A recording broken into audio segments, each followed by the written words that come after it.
I've been thinking a lot about my death experience. It was 8 years ago, this last August. Looking at 9 years, coming up this coming August. And I have felt compelled to share my story. That's why I started this whole vlog thing. Because writing was, I just love. Frankie just crawled off my chest. And now he's going to go over and take my chair. I tell you, we kind of go back and forth over that chair all day long. Anyway, because my hands go numb when I write, and sitting there and my back hurts and blah, blah, blah, And this is really the last thing I could possibly do. So, vlogging it is. I had so much anxiety about just all private, you put it out, people comment, you're going to hurt your feelings, all of that. And I decided just let it fly. And of course, as much content that is viewable, there's 3 times as amount that is not. So, but one subscriber commented after I'd locked everything down because I gave a political opinion. I was worried about repercussions, although nobody hears me. Nobody listens to me, so it was kind of stupid. But he heard it. He saw that I'd locked everything down, and, he had feelings about it, and it wasn't rude or nothing. But I was like, wow, somebody is watching my stuff. It was surprising. Although I see numbers on things, but anyway, I have postponed doing from the beginning who I am, where I came from, my story. And I think that's one of the things that's bothered me for so long. When I say and do stuff in my life, people have no idea where I'm coming from, and I feel misunderstood because they don't know the backstories. And, we really only take each other at face value. And there's just so much more. I mean, I have done so much work on my spiritual self in the last 8 years, especially like reading all the scriptures and taking deep dives in them. And, I have a physical, story, long story to tell, and, definitely psychological one, repairing profound damage and injury, and there's just so much of a backstory. And I feel like I needed to be sharing this and get on it. This is what I'm supposed to do. My actual task I was given was to tell people about the love. And I've often been conflicted. Well, if I tell my backstory, there's a lot of stuff in there that isn't really loving, and so I kind of was conflicted. Like, am I supposed to talk about the love? And I do take opportunities to share love and talk about the love. But then there's also this thing about being compelled to tell my story. So here's yet another attempt at telling my story. And I'm just going to let it fly and let it go. I tried to figure out how to organize it and all that. I'm just going to go by the seat of my pants, as I always have on my channel. So, I was born in 1962 in California. I was not born in San Francisco, but we quickly moved there when I was little.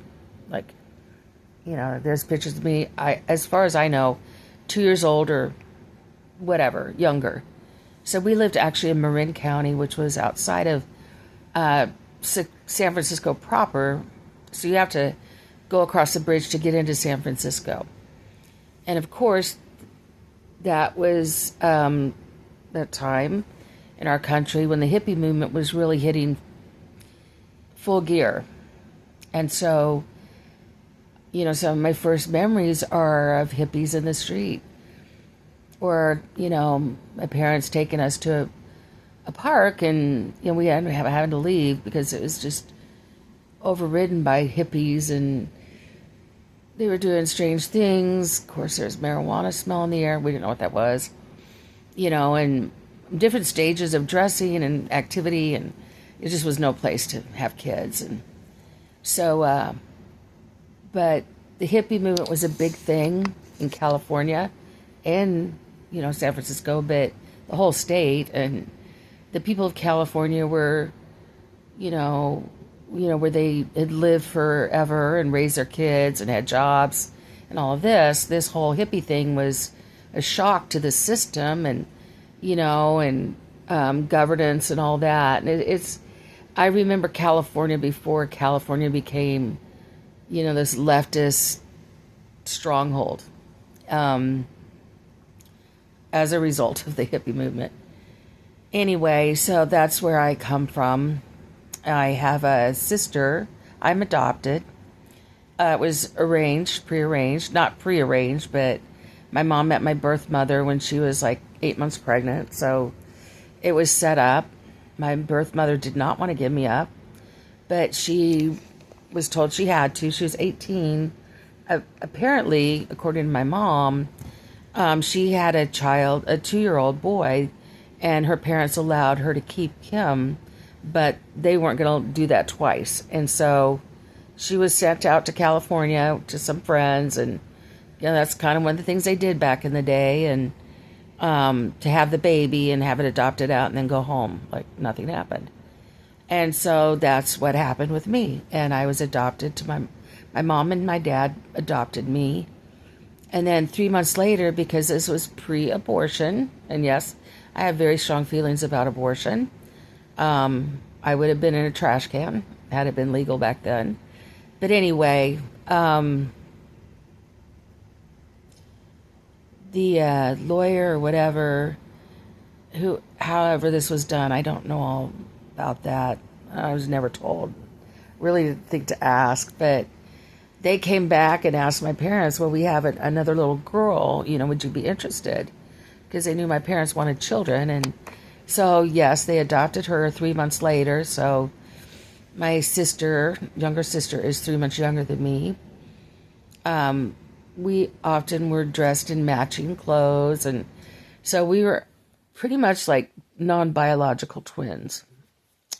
My sister outgrew me within a year, and she often liked to refer me, and she still does, which kind of is a knife in the side, that I'm her little sister because I'm smaller than her. Whatever. 2 years later, they came back again. They've got another little girl. My parents adopted her. A year later, they've got a little boy. They adopted her. So 4 total kids.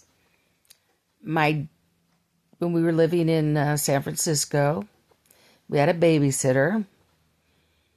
I'm just going to put everything out there. The good, the bad, the ugly. And my dad stooped the babysitter, and she ended up pregnant. Now, there's a story from my grandmother, his mother, that this girl was pregnant, had been with 2 other men. She looked at the home we lived in and money, and she pinned it on my dad. That's the story from my grandmother. I don't know if that's true. All I know is my dad had sex with her babysitter, and now she's pregnant. A year later, her child was born, and my mom, well, before that, separated from my dad. So now we have a single mom with 4 little kids, and I've lost my dad. He would still try to come over. He came over on weekends, brought me a bike, Daddy Warbucks, but then he's off sleeping with his little hussy, who's pregnant and gonna pop out a kid. So, yay. So that leaves 2 dads down with me. My biological, who I have no idea. And then now the one who adopted me, and he's bailed. We lived there. I started kindergarten there. I was so traumatized. I couldn't go to school without my sister, my twin. And so my mom had my second sister. I don't want to give them names. Sister number two. We'll just give them numbers. Sister number two. She gave sister number two, my mom did, sister number one's birth certificate and some crayons. And so sister number two got crayon all over it. Mom went to the school. Here's her birth certificate. Sorry, can't see. My daughter got a hold of it and wrote all over the crayons. And so sister number one got to go to school with me. And I was okay then. And, my relationship, I'll talk about it later, but I still feel like one of two, Anyway, so she went to school with me and it was fine. And when I was 6 years old, my mom just had to get away from my dad because it was just not good for her. And she was having a hard time raising 4 kids on her own, little kids. I remember one time we and my sister number one were sent to stay with my aunt. I am shaking. And I don't think it's because I'm cold. I'm nervous. Anyway, sister number one and I were sent to stay with my mom's sister, my aunt, up in Oregon, Medford, Oregon. And they owned like a drive-in kind of restaurant. I mean, it would be a McDonald's. Today, it would like to be a McDonald's, and they had hamburgers and French fries and, milkshakes. And, I got to see them, how they made French fries from like a potato. It was so cool. But anyway, we were there for 4 months, which was very hard for me. I think I actually got separation anxiety from my biological because she didn't want to give me up. Mom said that she cried through the whole interview thing and whatever. I found out 10 years ago that my biological grandmother was at that meeting. I never knew that. And that they were overweight people, which I'll talk later about how my mom just was savage about my weight. And, I think now, why would you adopt a child from overweight people and expect something different? But in that time, they didn't know weight was hereditary. So, I give my mom a break on that. But anyway, so we were up in Oregon for 4 months, and it was very hard on me, but I had my sister number one, my twin, with me, and, so I was okay, It was beautiful living there. I absolutely love Oregon. I love the Pacific Northwest, and, we were Northern California people, and so it is the most beautiful state in the United States. I don't care what anyone says. It's just got everything. But anyway, so I was 6 years old, and my mom decided to move to Utah. She was done with my dad and his whole little drama, And I think maybe that babysitter had gotten pregnant with their second child now. So my mom, we just moved to Utah. And my dad went with us, and he helped us move in. And I remember him driving away. And I was a bit of a daddy's girl. And of course, I've got separation issues anyway. And there goes my dad. And my heart broken too. And I never felt so alone, so disconnected, so without a firm foundation. Just out there on her own.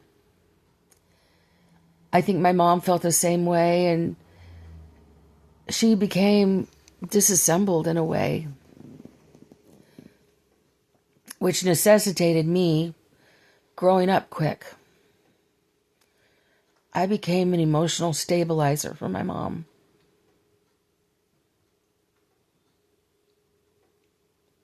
The fact that I'm LDS, we're in Utah, which is, a large population of LDS people. So that was nice. And of course, I'm learning this culture because we've come from California, from hippie land. My parents weren't hippies, but, and so it's different culture altogether. And so, we're there, and my mom's got a job, and she's trying to make ends meet. And like we would have toast with our dinner, and it would be one slice cut into 4 pieces. So food was, a little bit scarce, but we always did eat. She always took care of us. But she had a hard time. It was a lot to chew. And, she never, I don't even know if there was welfare. There were no food stamps. There was no assistance. It was her working for the phone company and having us kids. There must have been some alimony, but because our home was a good home. I mean, it was an apartment, but it was a decent apartment. I actually saw those apartments 20 years ago, and it was like, wow, that's a decent place. It wasn't super nice, but, it was a nice apartment. And had 3 bedrooms, upstairs, downstairs. Anyway, so that's where we were. There were different things I remember about being there. I was baptized there when I was 8. And I actually got very sick. It was all the emotional stuff. And I was sick. Pretty much most of the time I was there. And just stomach, bowel stuff. And kids often get sick in their gut, with emotional stuff. And I was one of them. We didn't know, of course, that's what it was. And, whatever. So I had to deal with that. My little brother was so cute. He had these little boots. I think they were cowboy boots. And he wouldn't take them off. He slept in them. And my little sister, number 2, was just this long, blonde-haired, sweet girl, but she was a tease. And, she was just full of spunk and vigor and, oh, darling. Sister number 1, like her and I were still a package deal. She was very, volatile. She had temper tantrums. Even when we lived in California, and she would, throw down and have a tantrum. As I reflect now back, maybe she had some bipolar stuff going on or something going on with her, but it made life very difficult. But anyway, so that's where we were. And my mom, what am I on time? Well, I'll leave it there for now. Let's get to Puerto Rico. There's singles wards in churches in Utah. My mom went to meetings or went to one or maybe like dances or whatever. Anyway, she dated a few guys, and she dated this one guy that worked at the zoo in Salt Lake. And I remember we got to go before they opened, and it was really cool to have a personally guided tour. And we were all like, marry him. Like, it would be so cool to, have a zoo guy, as a new dad. And, but she met this other man, and he worked for Del Monte, and he was divorced as well. He had 3 daughters, and we never met him. But anyway, he proposed to my mom, and he was going to Puerto Rico. He was being transferred to Puerto Rico because at that time, Del Monte did do tuna fish. And so he said, well, sell all your stuff, come to Puerto Rico, and we'll get married. So that's what she did. And we left Utah. It was December. So there was snow possibly on the ground. And we had a layover at JFK in New York. And we basically had the run of the plane to New York because there weren't that many people on it. And then we, in New York, got on this 747 jumbo jet, which was a big new thing back then. And, of course, it had been 1970 by then. And Anyways, huge jet, and was full of Puerto Ricans. And they are speaking Spanish. And one thing you'll find out about Puerto Ricans is they speak so fast. So fast. And we just all over the place. And it was just like, wow, we just stepped into something totally different. And that is the one pervading thing about my young life, is that everything changed so drastically every time. And I remember we landed in Puerto Rico, met up with my dad, and he drove us from San Juan to Mayaguez, which is on the other side of the island. The island is 30 miles wide and 100 miles long. And as we're driving to Mayaguez, there are monkeys swinging from the trees. And it was like stepping through the looking glass, like we're in another world. We left snow. And here we are with monkeys swinging from the trees. And that's where I'll end for today. And I'll just try to keep going and get this out, and I will have finished the thing that has been, I'm supposed to do, and I put off for all these insecurities, all these logistics, all this whatever. And I'm just going to tell my story. And if you want to watch it, great. If you don't, great, Don't comment if you don't want to. If you don't need to comment. But yeah, and I hope I can continue doing this, and maybe I'll have completed the task that was laid before me, and I can, move on to the next stage. Anyway, thanks for listening, as always. Bye.